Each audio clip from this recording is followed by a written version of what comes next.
بسم اللہ الرحمن الرحیم۔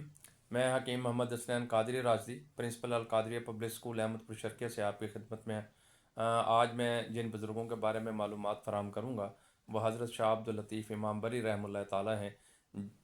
نام تو آپ کا حضرت شاہ عبداللطیف رحمۃ اللہ علیہ ہے۔ آپ حضرت امام موسیٰ کاظم رحمۃ اللہ تعالیٰ کی اولاد میں سے ہیں، مگر آپ کو امام بری اس لیے کہا جاتا ہے کہ آپ کے مرشد حضرت سید جمال حیات المیر رحمۃ اللہ تعالیٰ نے آپ کو امام البر کا خطاب دیا، یعنی کہ پوری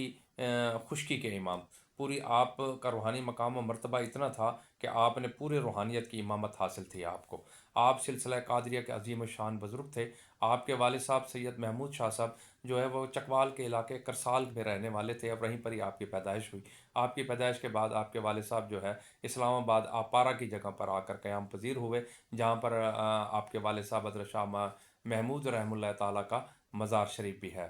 آپ نے یہیں پر ہی ابتدائی تعلیم 4-5 سال کی عمر میں گھر میں ہی آپ نے قرآن شریف پڑھنا شروع کی، اور جو انبیاء کرام کا جو پیشہ ہے بکریاں اور بھینسیں چرانا، تو آپ نے گھر کی بکریاں اور بھینسیں بھی چرائیں۔ بلکہ آپ 5 سال کی عمر میں ہی آپ مادرزاد ولی تھے، اور آپ کی ولایت کے اثرات جو ہے وہ ابتدائی عمر میں ہی ظاہر ہونا شروع ہو گئے۔ ایک دفعہ آپ بھینسوں کو لے کر جنگل میں چرانے کے لیے گئے، تو آپ ایک پتھر پہ بیٹھ کے آپ ذکر اللہ میں مشغول ہو گئے۔ بچپن میں ہی 5-6 سال کی عمر میں آپ ذکر اللہ میں مشغول ہو گئے، کیونکہ گھر کا ماحول جو ہے وہ آپ نے ایسی ذکر اذکار میں دیکھا۔ آپ کے والد صاحب جو تھے خود بہت بڑے بزرگ تھے، اور ان کے ہزاروں کے تعداد میں مریدین بھی تھے، تو خانقاہی سسٹم تو گھر میں ہی تھا، تو حضرت وہاں ذکر کرنا شروع ہو گئے، اور آپ کی بھینسیں جو ہیں وہ مقامی ذمہ دار کے فصلوں میں گھس گئیں، اور اس کی ساری فصلیں جو ہے اجاڑ کے کھا گئیں۔ تو وہ ذمہ دار ہوتا ہوا آپ کے والد صاحب کی خدمت عالیہ میں آیا، اور آ کر شکایت کی کہ آپ کے صاحبزادے حضرت شاہ عبداللطیف امام بری رحمۃ اللہ تعالیٰ جو ہیں یہ اپنے جانوروں کو لے کر آئے ہیں، اور میری فصلیں جو ہیں وہ ساری اجاڑ کے رکھ دی ہیں۔ تو حضرت نے آپ کے والد محمود شاہ صاحب رحمۃ اللہ علیہ نے آپ نے بیٹے کو بلایا اور کہا کہ بیٹا آپ نے دھیان نہیں کیا، یہ جانور جو ہیں آپ نے سارے ان کے فصلوں میں گھس گئے ہیں، اور سارے ان کے فصل خراب کر کے آ گئے ہیں۔ تو آپ نے فرمایا کہ نہیں، ان کے فصلوں کو کوئی نقصان نہیں ہوا۔ تو وہ کسان رونے بیٹھ گیا، کہنے لگا حضرت آپ خود چل کے جو ہے وہ فصلوں کا معائنہ کر لیں۔ تو حضرت امام بری رحمۃ اللہ تعالیٰ، حضرت ان کے والد محمود شاہ صاحب اور وہ ذمہ دار جب فصلوں میں گیا تو دیکھ کر حیران ہو گئے کہ فصلیں وہاں لہلہاتی اور بالکل ٹھیک صحیح حالت میں تھیں، کوئی ان کا نقصان نہیں ہوا تھا۔ تو آپ کی ولایت جو ہے وہ ابتدائی سے وہ آپ مشہور ہو گئے، اور وہ ذمہ دار نے آپ سے پھر معافی مانگی۔ ابتدائی تعلیم حاصل کرنے کے بعد 18 سال کی عمر میں جو ہے آپ کو گور گشتی ایک علاقہ تھا، جس کو ضلع کیمل پور میں اٹک کا علاقہ جو ہے، اس کو پہلے گور گشت کہا کرتے ہیں۔ یہ جو تھا اس وقت علم و ادب کا جو ہے وہ گہوارہ تھا، یہاں پر بہت بڑی مدارس اور خانقاہیں اور بہت بڑے بزرگوں کے ادارے تھے۔ تو آپ نے وہاں پر جو ہے وہ پوری مکمل تعلیم حاصل کی، منطق، فلسفہ، علم دین، حدیث، اور حتیٰ کہ آپ نے طب بھی سیکھی، اور آپ نے حکمت بھی سیکھی۔ اس کے بعد جو ہے پھر آپ گھر واپس آئے، اور پھر آپ نے جو ہے